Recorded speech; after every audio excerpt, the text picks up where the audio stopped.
Hey, good morning. I'm Chris. I am the lead pastor here at the venues, and we are really excited that you chose to join us this morning. Service is going to be starting in just a little over 3 minutes, and we want to give you a heads up of what you should expect today. If you brought your kids with you and you checked them in down at family venues, or if you haven't yet and you're looking to do that, you can just check them in. Amy has great programming for birth through 12th grade with lessons and activities. They're going to have a really good time. When you check them in, you should have gotten a 4-digit code. Make sure you just hold on to that today during service. And if at any point during the service we need to get a hold of you, we'll just flash that code on the display here in the auditorium. Now, if you brought your kid into the auditorium, that's great too. We love kids. And if at any point during the service they need to wiggle around a little bit or you just need a break, you can take them into the wiggle room. It's right off the lobby. There's toys in there, there's games in there, there's comfy couches in there, and we live stream the service in there. So feel free to take advantage of that if you'd like. With that said, we know that church can sometimes be intimidating, especially if you've been burned by church in the past or it's been a while since you've been in a church. We get it. So here's kind of what to expect. We're going to do a few songs, there'll be a couple of announcements, and then we'll do a teaching, and everything will be done by 11 o'clock. We promise. If there's time after the teaching, we do a Q&A, and if you have a question during service, feel free to text that in on this number. But keep that number, because we also do something right after the third song every week called Tell Me Something Good. There's a lot of bad news in the world, and we just like to celebrate with people. It doesn't have to be major, it definitely doesn't have to be spiritual, and you don't even have to put your name on it. We'd love to celebrate anonymously if that's okay. But here's the thing, we would love to celebrate with you. One thing we like to celebrate is that every week we do something here at the venues called Bar Church. It's on Thursday night at Mother's Brewing in downtown Springfield. It starts at 6:30. You can bring your kids, you can bring your dog, you can bring yourself, and just hang out and catch up on the week. If you'd like more details about other things that happen at the venues, just go to thevenues.org or follow us on social media. We would love to keep you informed on what else is going on. With that said, we've got about another minute before service starts, so if you want to go grab one more cup of coffee, that's awesome. Feel free to bring it into the auditorium. And don't worry, if you spill on the carpet, it won't be the first and probably won't be the last. We'll see you for service that we've got planned with you here in just about a minute.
Well, good morning, everyone. Happy Sunday to you all. We are so excited to be here with the people that we love and our community.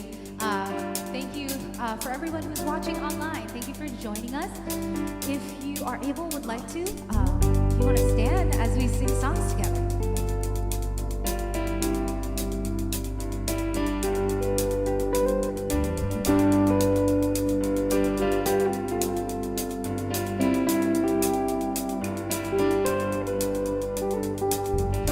I was walking the wayside, lost on a lonely road.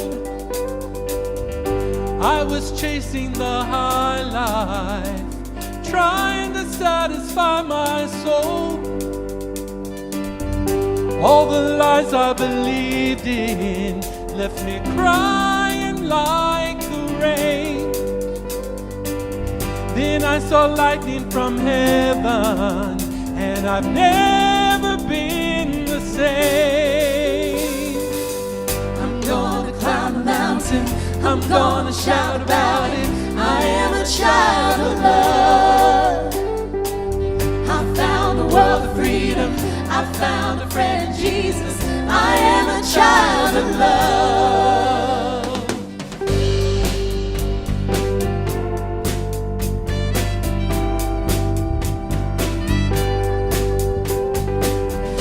Felt the sting of the fire, but I saw you in the flames. Just when I thought it was over, you brought me out of the grave.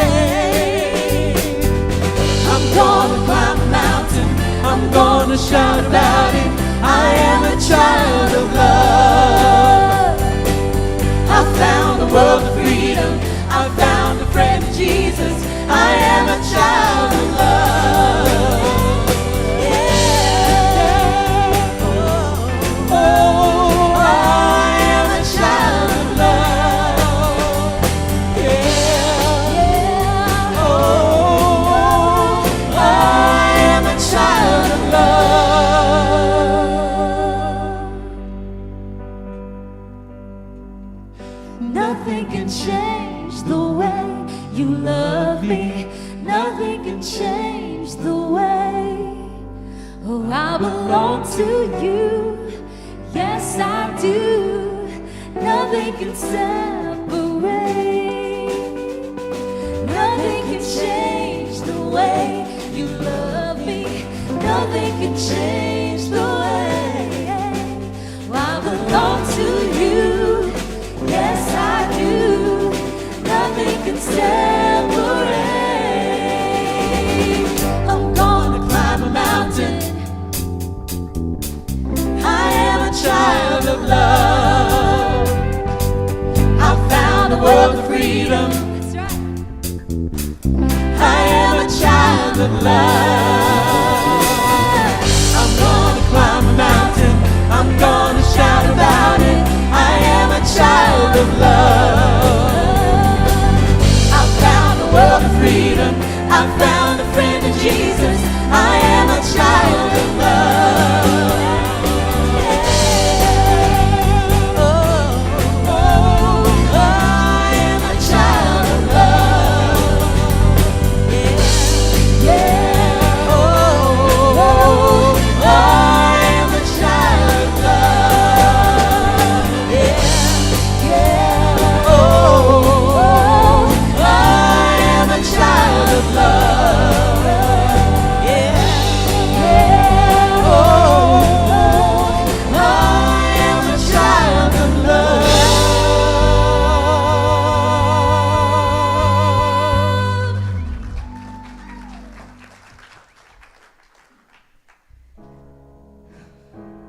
If you guys notice on the screen, we have something up there with a phone number that says, tell us something good. And we wanted to start something new in the new series that we're doing called Practice. And basically, there's a phone number up there. And if there's something good that happened to you this week, anything that you want to celebrate, we would love to celebrate it with you. It can be, I got a new job, or I have a new grandkid, or whatever good thing that happened to you this week. We would love to celebrate that with you. So feel free to text, tell us something good. We would love to share it on the stage. We love you guys so much, and you know, you guys are our community, and I don't ever personally get to talk to each one of you on Sunday mornings, but you know, this is a way for us to be able to connect, you know, and kind of hear and celebrate whatever good thing is happening with you. This next song is called You Are Good, and I'm sure you guys have heard Pastor Chris always say that you are good and we're better together. And that's basically the core of this song that we wrote, is that because God is good, you are good. And we are better together, and we're in this together. And yeah, text us something good. We would love to hear it.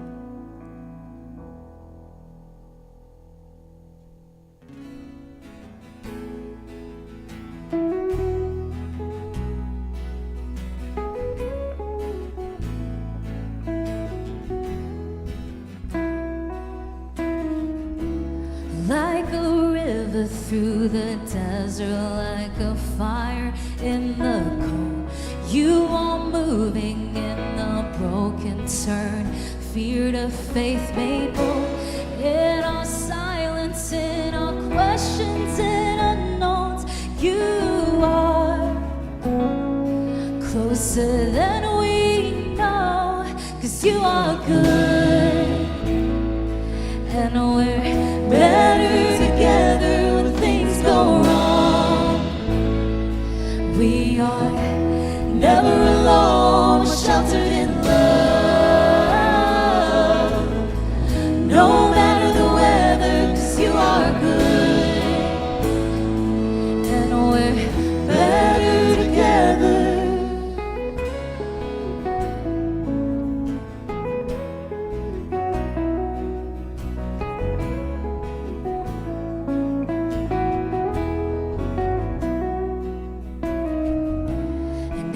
Sharing of our burdens and tears and laughter too, we started seeing something change change and start seeing something new. And in the love we built together, we see that we are good, and we're better together when things go wrong. We are never alone, we're sheltered in love,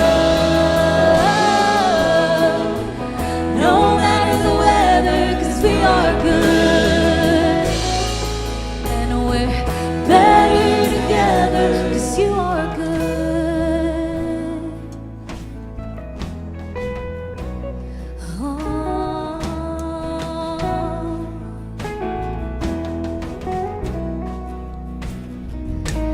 And every step we take together,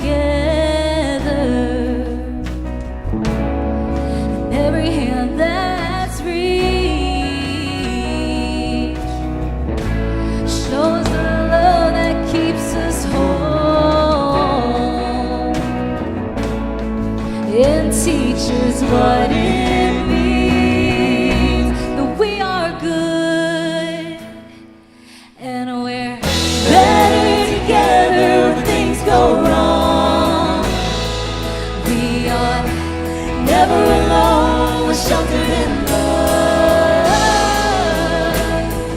no matter the weather, 'cause we are good, and we're better together, 'cause you are good.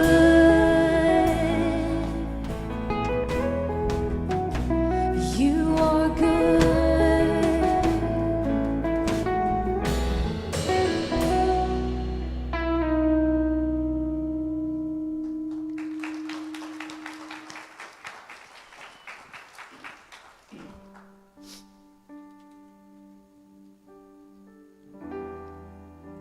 This next song, I'm sure many of you guys know. I would consider it as one of the many classic congregational songs that we've done. And, you know, I've never thought about it with this particular song, but I could see someone listen to this song and think, oh, it's talking about, in the end, however that looks, all will sing hallelujah. And then I go and think, are we talking about like the end times? Ooh, like, what does that look like? Are we talking about rapture here? Or, you know, and then I get scared. My husband's clothes is left in the bed, and I've been left behind. You know, I sing this song, and I try very hard not to think about that. How it's a very simple song. And it basically just says, we're all going to be singing together. And that doesn't, I don't want to take it literally, because I don't know truly. And you can if you want to. I think there's beauty in that. But I think it just is saying that, like, at least when I sing this song, that there'll be peace in the end, however that looks like. And I want to, like, that's how I want to view it, you know. Not that one day I'm gonna get scared because my husband's clothes is left in the bed and I'm all alone, or I wasn't enough, or I didn't do the right things or say the right things. I want to sing this song personally and say, in the end, I get to be at peace with the people that I love, and I hope that is I hope that's an encouragement. So this one's all the poor and powerless. All the poor and powerless, all the lost and lonely, all who hurt with nothing left, will know that they are worthy, will know that they are worthy. All will sing out hallelujah, and we will cry out hallelujah.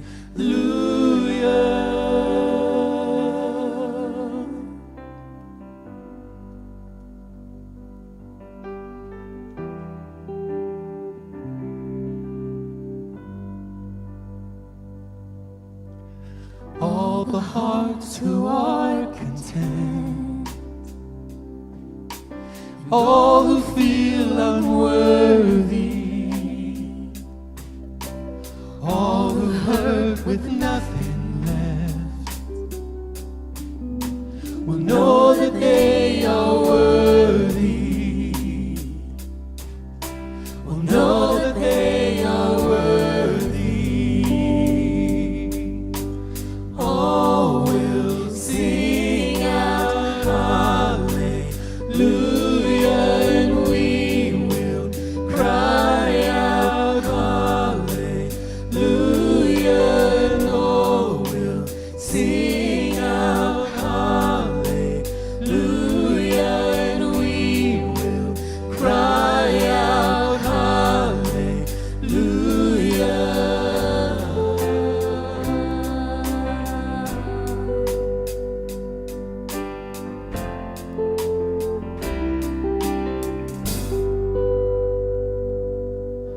Shout it, go on and scream it from the mountains,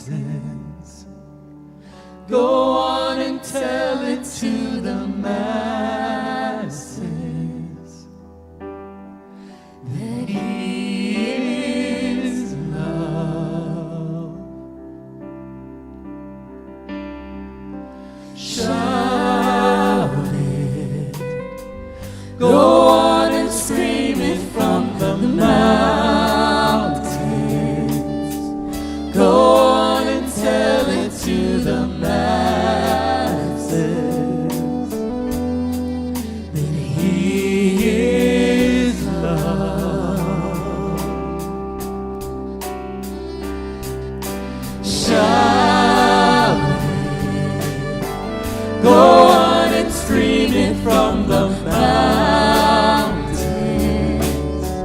go on and tell it to the masses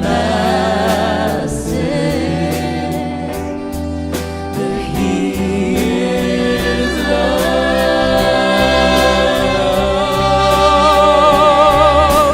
Shout, go on and scream it from the mountains,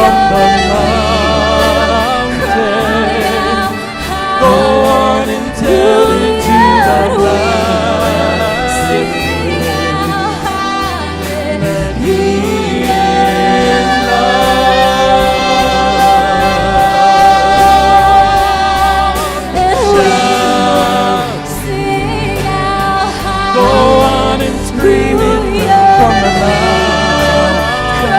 mountains, go on and tell it to the masses that He is love. Go on and scream it from the mountains, go on and tell it to the masses that He is love.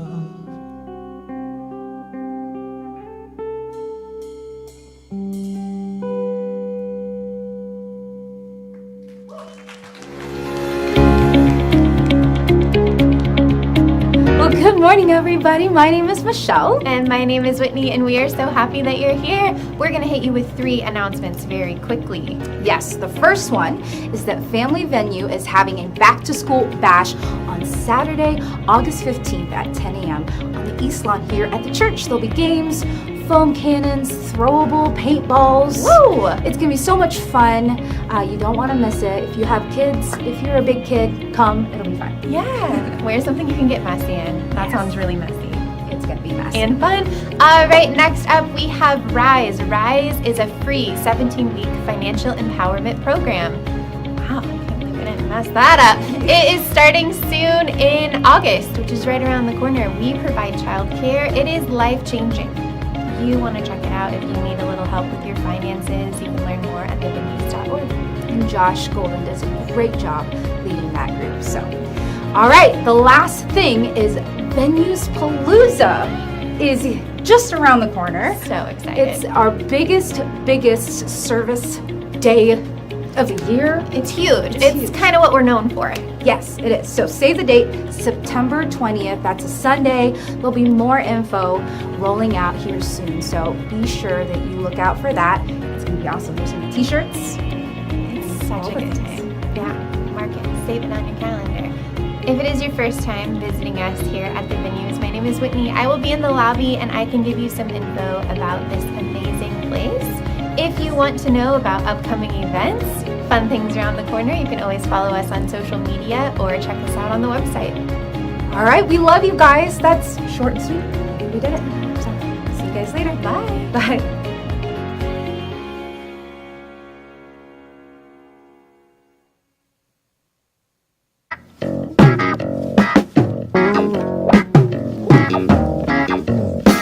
Tell me something good.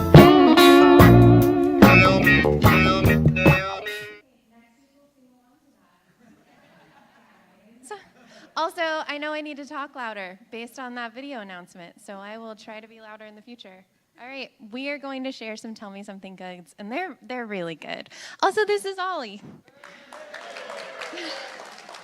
He just woke up, so hopefully he'll play along and be quiet. Okay, there's a really good range of these, and they're really great. Okay, so the first one is from Scott, and he said, "From a dream came a crude sketch of a home that I managed to build.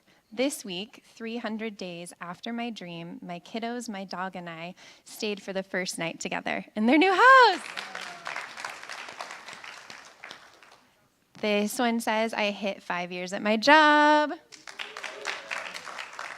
Okay, I don't know if we have the picture to show, but Emily said that she met 3 beautiful huskies last night. The dogs, obviously, right? The next one says, "I was able to process some heavy feelings by writing a song about it." Maybe we can hear it. Okay, this one's from Michelle, and it says, "On Angel's Wings, we had the best month in 13 years. In July, we raised 58% of our entire monthly budget in just 1 month, including a $50K grant we thought we didn't have a chance to get." That's awesome. This next one says, "It has been a year since I started HRT, and I finally feel like the person I was meant to be." All right, this one says, "My doctor gave me permanent disability 4 months after my severe car accident in March."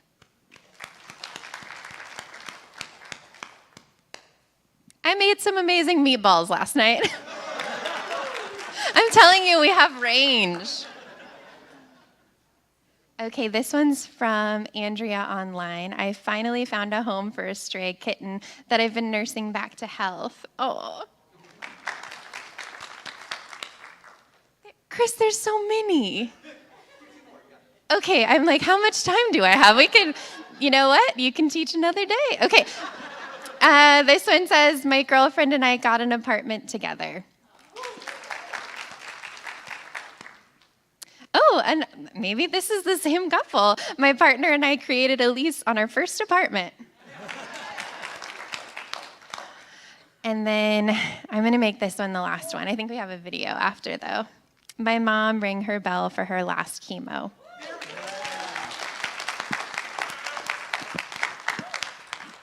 Cue the video. My name is Ashley, and this week I got sourdough starter from Jackson. Sorry, you need this. Hi. Oh. Hi. The video was great. Did you hear it? Okay. I was distracted. I love chasing Whitney everywhere. Isn't she fun? You could see her in the lobby afterwards if you haven't met her. She's just as great in person, probably better than on the video. But you're cute on video, too.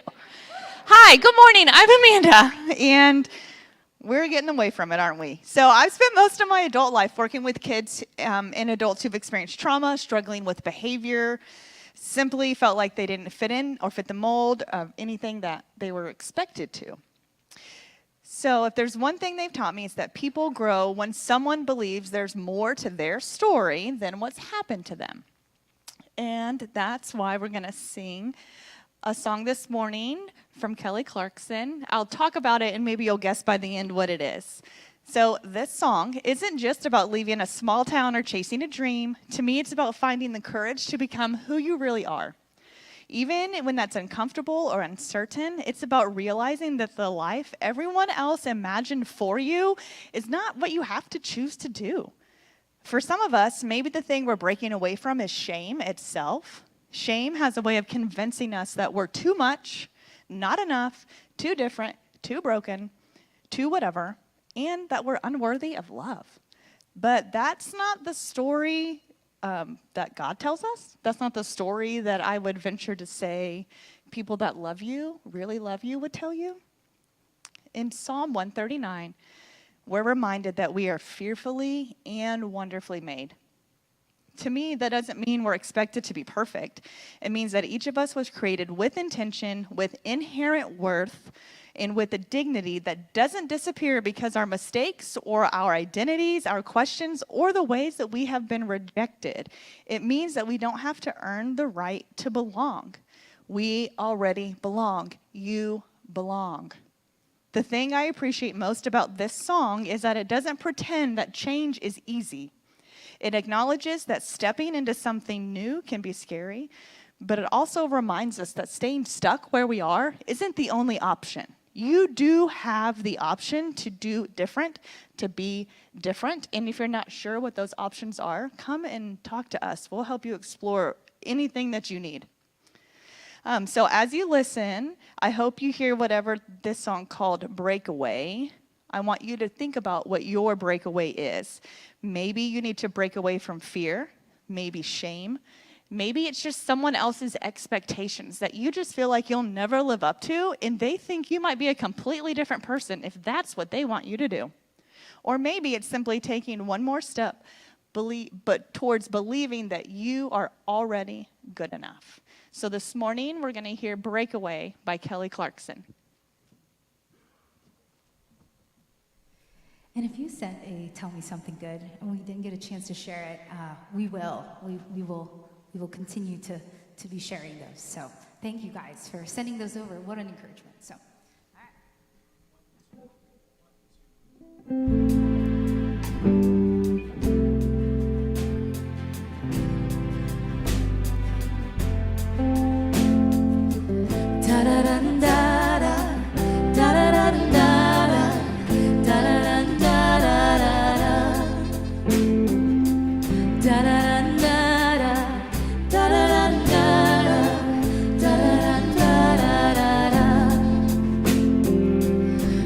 In a small town, when the rain would fall down, I just stare out my window, dreaming of what could be.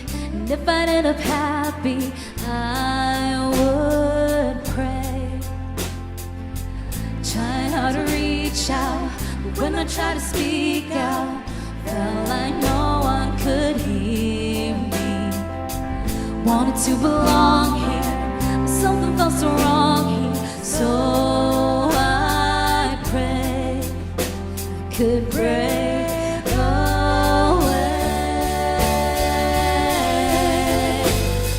I'll spread my wings and I'll learn how to fly. I'll do what it takes till I touch the sky. Make a wish, take a chance, make a change, and pray.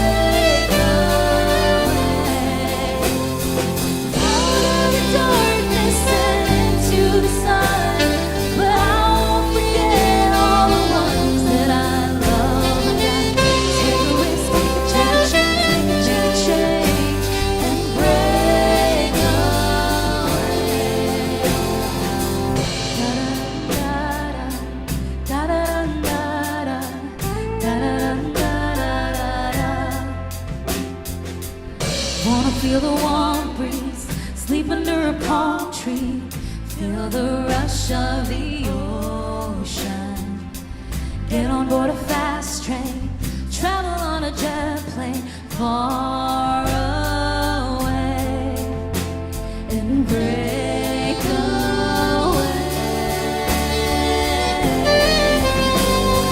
I'll spread my wings and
make a change and break away. Out of darkness and into the sun, but I won't forget the place I come from. And I wish you could change it, make a change and break away. Break away. Break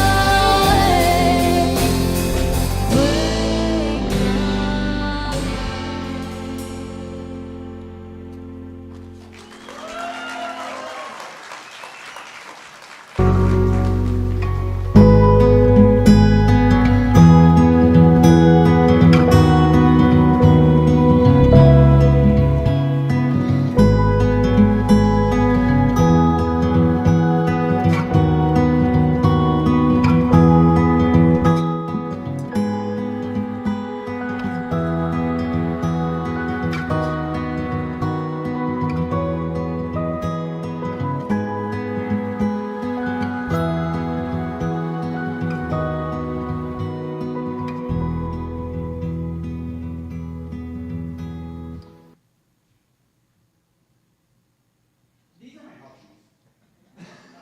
I've never started a teaching with that. They're UFOs and I love them. Okay? As soon as I get home, they are the very first thing I do when I walk in my door. I walk in, I sit down on a little stool, and I put on my house shoes. And they stay on my feet until it's time to go to bed, and right before I get into bed, I slip them off so that I can put them on first thing in the morning. You know, I enjoy them so much that this last summer, when I had the opportunity to travel over and see our exchange daughters that live in Italy and Poland, we had a very small backpack each that we brought to Europe for 3 weeks, and these are important enough that they made their way into the backpack. They're critical to me. You know, it started because when we lived in Morocco, a lot of people in Morocco wear house shoes because the floors are cold, it's dirty and sandy and that kind of thing, and it keeps the floors cleaner. It's a way to honor the culture and keep your feet warm when it's cold outside. And now, it is a signal to me when I get home that I'm home. And it's a signal when I take them off that it's ready to go do something else. I'm kind of curious. Do any of you have those kind of little like mental cues that you do? It's maybe like a tie that you always wear to a wedding, or it's a thing that you always do right when you get to work. Like you put on your name tag in a specific way. It kind of actually reminds me of how a few years ago, and this has been in the news a lot lately, I think we had this picture right here. This is where Morgan and I hung up our masks on our key ring. And it was that kind of reminder as we would leave our house, the last thing we would grab was our masks. It was our way to tell our neighbors that we loved them enough to be inconvenienced. And then when we got home, we'd hang them back up as a reminder that we were safe. It was that kind of, now we're in our bubble, we're in our grouping that we can be with because we were with each other. And you know, I think it's actually that overwhelming feeling, that overarching idea, the feeling there are certain things that we do that show us independently what we're doing, which is why we're starting the new series that we are starting today called Practice. And on this entire series that we're going to be talking about over the next couple of months, there's like one overarching idea, and we're going to be talking about this each week, even though we're going to have specific examples of practices each week. But there's one overarching idea that I wanted to kind of give you as we're starting this entire series, and it's basically this. The practices we develop end up developing us. The practices we develop end up developing us. And everything that we're going to talk about for the next couple of months is really going to root back to this concept. The idea here is that it's actually the things that we do on a regular basis. It's the ideas that we promote, the way that we live, the engagements that we choose to keep versus those that we choose to break, the house shoes that we put on, that tell us way more than a series of dogmas or a series of belief statements will ever do. They tell us more about us, and they tell our community more about what we believe than any number of specific words that we could ever utter.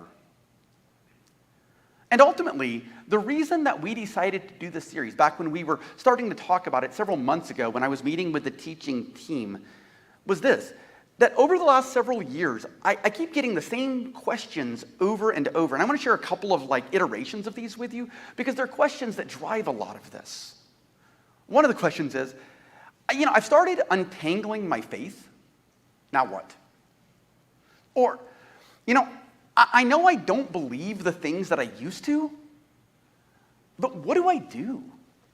How do I not just check out on this? In my previous world, I would have probably said something like, well, just read your Bible more, or just go to church more, or tithe more. But really, I'm not sure that those are the answers that so many of us are looking for. While I think each one of those is good, I also know a lot of people who read their Bible a lot, or go to church, or even give money financially, that I'll just be really honest.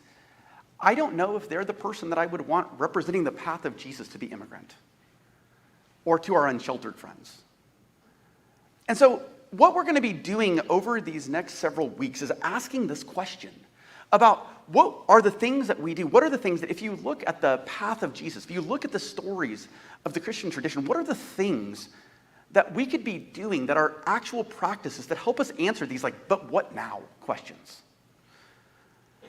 And so while we're going to be spending several weeks unpacking this, today, before we get into the individual practices, I think there's another question that we need to answer first, and it's just this: why practice? We need to answer this question of why should we even practice? Because I know that there are some of us, myself completely included in this, that whenever we think of practice, we think of it as the thing before the main event. It's the dress rehearsal before opening night. Or maybe we relate to one of the best basketball players when I was growing up by the name of Allen Iverson. Someone knows Allen Iverson in here. And Allen Iverson was an incredible individual player.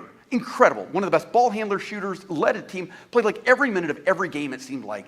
And then one day, he missed practice. And everyone at the press conference that afternoon was asking him, why did you miss practice? And I actually want to show you what he said. Take a look at this clip really quickly. It's easy to sum it up when you just talk about practice. We sitting here, I'm supposed to be the franchise player, and we're in here talking about practice. Listen, we're talking about practice. Not a game. We're talking about practice. Not a game.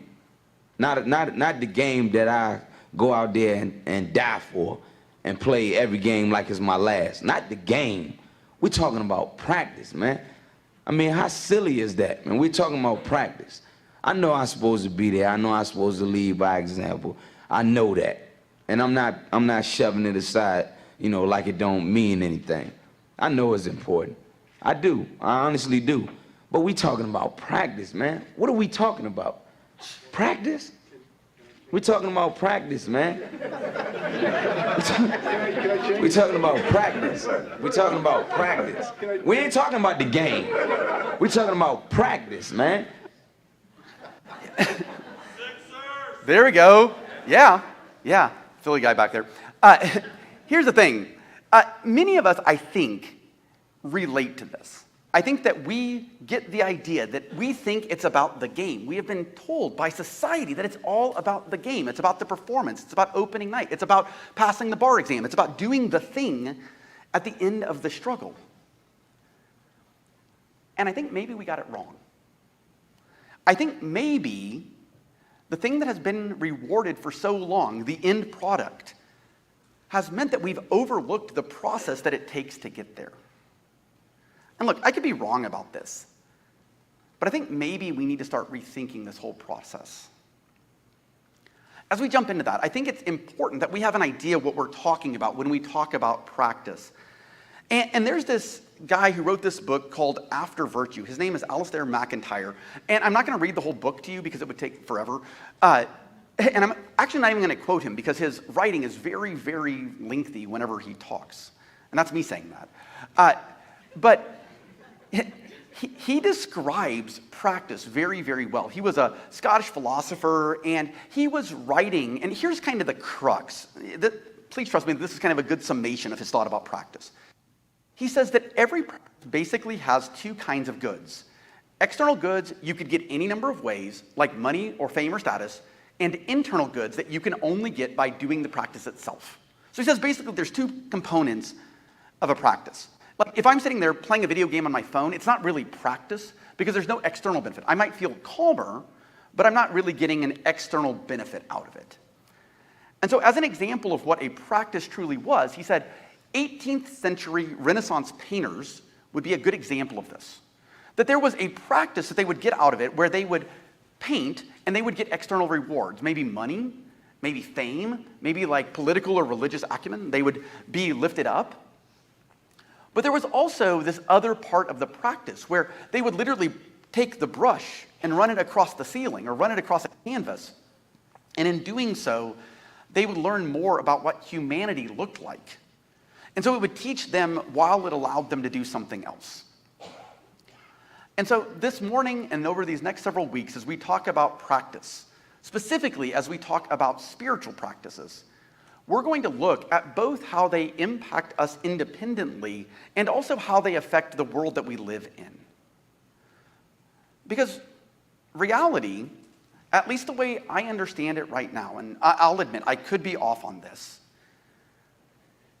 is that all of us are facing a question of how do we do this better? How do I get better at this? Like there's a reason that this morning you decided to wake up and come here just because you felt like I can come and be a better example of myself. There's something about coming together and doing these things.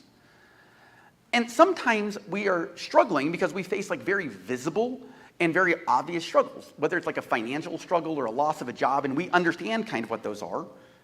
And sometimes it's struggles that we don't ever see, like the struggle when you and your partner are fighting, or you're trying to figure out how to raise your kid, or how to make sure that you graduate. And you're struggling in all of these places. All of us, I think, are struggling in some capacity or another.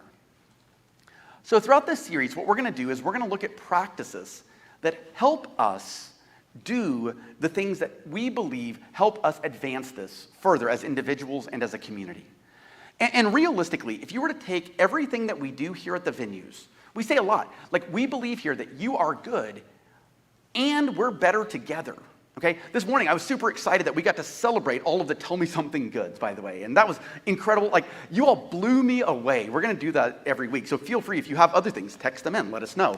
But those are awesome to hear about the exciting things that are going on. But here's the idea, that the way that we get better is that we do two basic things. We connect to each other. Okay, we learn about each other. The number one question people ask me when we do next level after church is like, how do I get connected? It's an iteration of, look, it's 2026 and I'm an adult in Southwest Missouri and I'm just looking for other people who are moving in the same direction as me. How do you make friends, right? How do you find that connection? That's one of the big questions. And the other question is, how do I do something that is bigger than who I am right now? We look around, we see all these needs, people who are hungry, people who are unsheltered, and we're like, how do I make a difference? And so all of the things that we're going to be talking about are practices that we believe live into who we are at the venues and then help us do those things. How do we connect with people and how do we make a difference that's bigger than ourselves? So throughout this series, we're going to be looking at really practical steps, the sort of take off your shoes and put on your sandals steps that can help us do those things. One more caveat before we do that. I know that there are a lot of us who are probably thinking, look, I've already got enough on my plate. I don't need one more practice. And I promise you, that is not the objective here. We're not going to add things to your plate because there's a lot of us who feel like Rex in this Far Side cartoon. And it says this, high above the hushed crowd, Rex tried to remain focused. Still, he couldn't shake one nagging thought. He was an old dog, and this was a new trick. And I think there's a lot of us that actually relate to that we feel like when we're adding something to it, that's all that's going to happen. But this is much less of learning a new trick or a new practice, and much more about just making sure that the things that we do set us up for success, set us up to make the difference that we want to make. The idea of how do we live is a question that we have been wrestling with as humanity since the start. If you look at the beginning of our faith traditions book, the Bible, at the very beginning, it's kind of divided between the Old and the New Testament. The Old Testament is another name for the Hebrew Scriptures. And at the very beginning of the Hebrew Scriptures, there's these 5 books: Genesis, Exodus, Leviticus, Numbers, and Deuteronomy. And in Deuteronomy, they give this overwhelming command that I think is so critical, that it's called the Shema. And the Shema just means hear, like hear with your ears.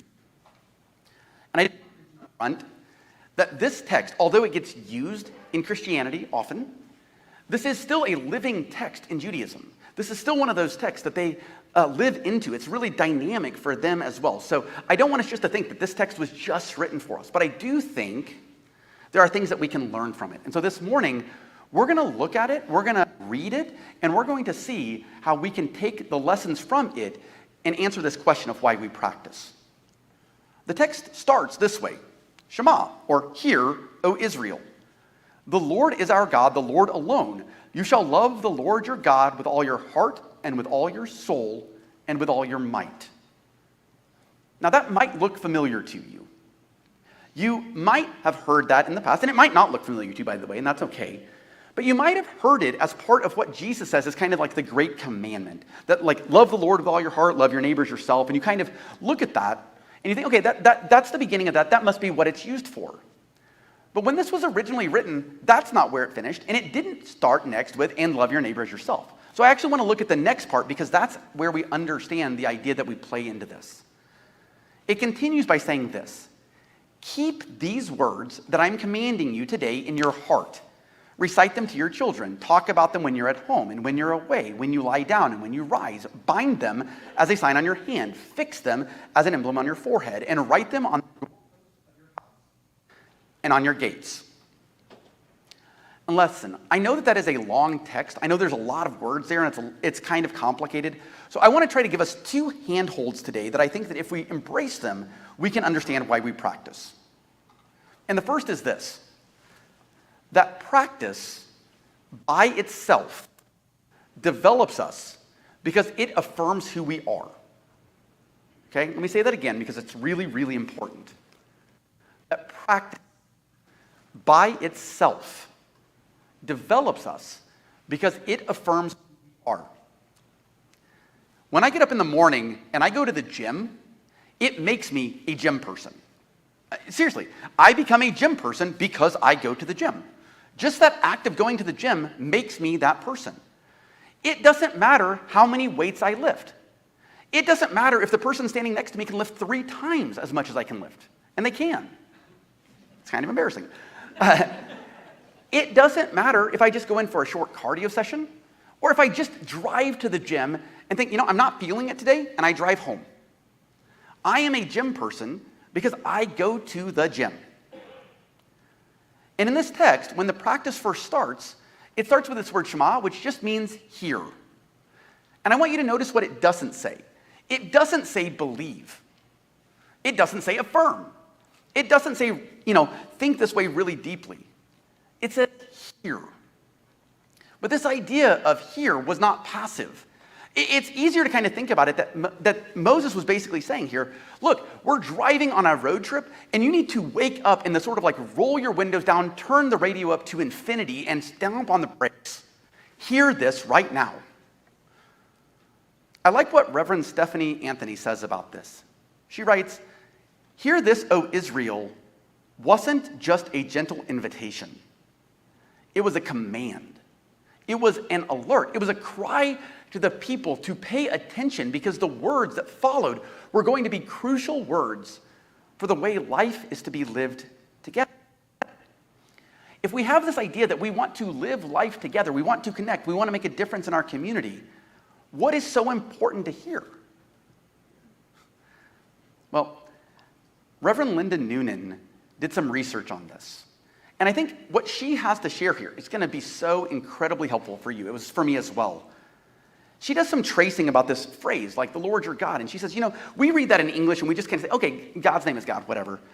But in Hebrew, the word that was used there is the word Yahweh. And it's a word that if you were to write it out, you might write like Y-A-H-W-E-H. Or you might have even seen it written out as like Y. And you would maybe pronounce it as Yahweh, but the way they would have pronounced it wouldn't have been that way because it didn't have vowels. And so it would have been pronounced more like a breath, more like Yahweh, Yahweh, Yahweh. And what Reverend Lyndon Noonan said that I thought was so good is she wrote this: what if God is the oneness of creation, inviting our solidarity with the world and the breath of life, seeking conspirators? Conspiracy means to breathe together. So what if God was looking for co-breathers in the work of repair, healing, connection, and liberation? So I want to ask us this question. When we think about practice, is it possible that the first part of practice is just the affirmation within us, that the divine is already flowing through us, and that the divine love of the world wants to work and co-breathe with us to make a difference here? You know, when people get married or they get baptized or they take communion, those are religious practices. And sometimes they really make a difference. And sometimes you're like, are we just going through the motions? Because here's the deal. You could walk down the aisle here of the venues wearing a white dress, and it doesn't make you married. You could eat like a 1 ounce, like kind of stale cracker and drink some grape juice or wine, and it mean nothing. Or it can mean a lot. So why? Can I suggest that maybe it's because it's an affirmation of who you already are? When I was a kid, my parents had an above-ground pool. And when it would be really, really hot, like it was earlier this week, my sister and I would go out and play with it. It was great. But because my dad is a pastor, we would do the game that everyone, I'm sure, plays. We would play baptism. I would hold my sister's nose, and I would dunk her under the water, and then sometimes bring her up. I'm just kidding. And then bring her up. And I would say, like, in the name of the Father, the Son, and the Holy Spirit, you're baptized. Boom, boom, you know. And then she would do the same to me. Now, we grew up Southern Baptist, and she didn't know that women couldn't be pastors there. But we played it anyway. But doing that did not have a spiritual meaning to us. We were just going through the motions. We were mimicking what my dad did. And at the same time, I have seen people literally right here on this stage, right in this spot, who get water poured on them. And as the water pours on them, tears burst from my eyes and from others' eyes because they affirm who they are in that practice. There's something deeply amazing that happens in that moment. Part of the reason that I think these practices do so much for us is because they are a reminder of who we are. Practices remind us that we're home, that we're safe, that we're good. And psychologists have started to catch up to this. A recent says that a positive relationship with religion is often linked to higher self-esteem, stemming from feelings of divine acceptance. This connection is reinforced through religious practice. Now, I know many of us in this room would never say that religion was something that developed high self-esteem for us. And for that, I'm super sorry. But maybe it's done wrong. Maybe it's because the practice didn't affirm the divine, the light that was already within us. The study wasn't, by the way, just about people who practiced Christianity. It was about people who practiced a slew of other religions. But the key thing is that when we practice, when we do the things, we often find a space where we are affirmed and loved just as we are. But it's not just that. I want to give us one other handhold today to think about why we practice. Part of the reason we practice is because it affirms us. But the second reason to answer why we practice is this: that the practices that we develop allow us to care for others. The practices that we develop allow us to care for others.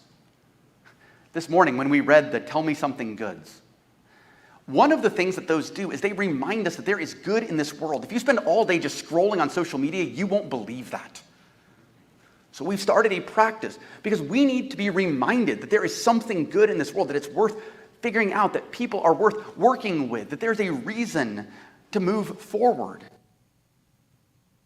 The only reason that I is so that I can be a gym person, that's okay, but at some point, that motivation is going to dry up. And I think in some ways it's true for us when we practice our faith as well. If the only reason you go to church or read the Bible or meditate or whatever religious practice you do is so you can be a faith person, eventually that's going to dry up and you're going to ask yourself, so what do I do now? Because I've already done all of that.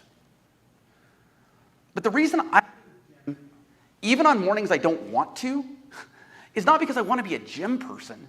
It's because I want to be able to go hike with my wife. Because I want to be healthy enough. And that, by the way, does not have to be your motivation. You do not have to be motivated to go hike with Morgan in order for being healthy to be a thing that matters. It's okay. You can have your why be something else. You know, part of the reason that we have practices is that they allow us to take things that we are learning and care for each other better. People have always borrowed practices from other places as a way to develop their own spirituality. As I was preparing for this, I read this incredible research by Dr. P.R.A.C.T.I.C.E. And he is a historian from France that has spent most of his time researching ancient Roman philosophy. And the way that Roman philosophy wasn't just a bunch of people sitting around in a circle smoking pipes being like, well, I wonder. But it was actually the way that they practiced what they did. And here's what he said.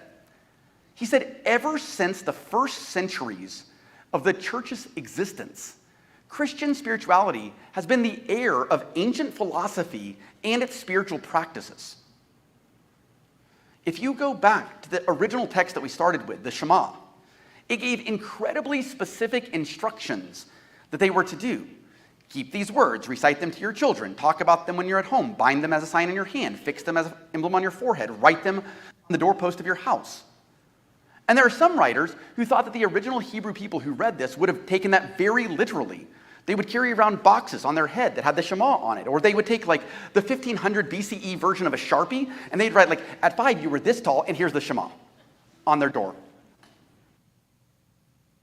Imagine that some of that was just because it was a good reminder to their kids that they were already good, that they were affirmed, that they already had the light of God within them, that they were already included as co-breathers with the divine. I do think it's really interesting that Jesus, who was not a Christian, but a Jewish man, would have been raised this way as well. When he would have been 7 or 8 years old, and he would have asked his parents, like, why are there these Sharpie marks?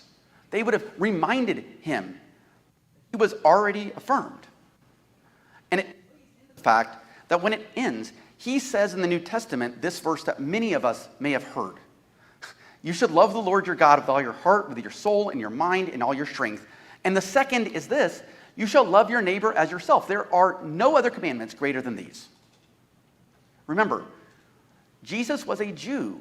He was formed by the practices of the Shema. And he says that all of the commandments are equal, but they build into that. Catholic priest James Martin, who is the director of Outreach, which is a queer inclusive Catholic ministry that pushes for social justice, said this about the great commandment that Jesus said. He said, in a Palestinian Jewish context, Jesus' double love commandments function would have been to simplify and facilitate the observance of all the commandments in the Torah. In other words, what Jesus said when he said, like, what is the entirety of the commandment? And he said, like, love the Lord your God with all your heart, soul, mind, and strength, and love your neighbor as yourself, is that's how we practice these things. It's a continuation of that. When we show up for people on every Thursday night and make sure that they have food, this is how we practice it. When we show up on Friday morning and we do the same thing. When our parking lot is full of folks who need a place to sleep because they don't have a place to sleep, and we open up our parking lot and say, you can sleep here. It's how we tell them that we love them. When a friend says, I need a ride to work, and we go out of our way to take them to work. It's how we show this practice. And when we volunteer in kids' venue, even when the night before was really late and we don't want to get up and we do it anyway, what we're doing is we're telling people that we already see the light within them, that we love them, that we affirm them, and it's how it forms us as well. There is an old saying that practice makes perfect, but I'm not sure that's complete. I think maybe it's better said that practice makes purpose. And when we have these practices, the choice to know who we fully are in God, to choose to affirm the dignity in each other and the world around us, I think it's possible that we meet that purpose. Starting next week, in your chair when you come in, you're going to find a little sheet of paper that has a practice for that week, for each of the next 8 weeks that I teach, or that we teach here. Each one of them is going to start with a letter, P.R.A.C.T.I.C.E. And it's going to have a practice for you during the week. You don't have to collect them all, they're not Pokemon cards, but like you can take them home and practice one thing each week. Because I really think that's how we grow and develop, is we put these things into practice. I'd love to hear about them, by the way. If you want to tell us something good next week, tell us how you did the practice or how you're practicing things. But for now, my encouragement to you is simply this. Change into your house shoes. Know who you are and know where you are. Know that this is safe, and may that be the start of a practice that changes the world. We gave a lot of information today. We're going to be unpacking this over the next 9 weeks, but it is time to practice our purpose out in this world. And that starts by knowing that you are loved. With that said, it is 11 o'clock, and so we do want to thank the people who joined us online, as well as saying hi to Amanda. Hi, I'm supposed to kick you off in closed service. Yes, that is correct. Thank you, Amanda. It is 11 o'clock, my friend. That's awesome. Thank you so much.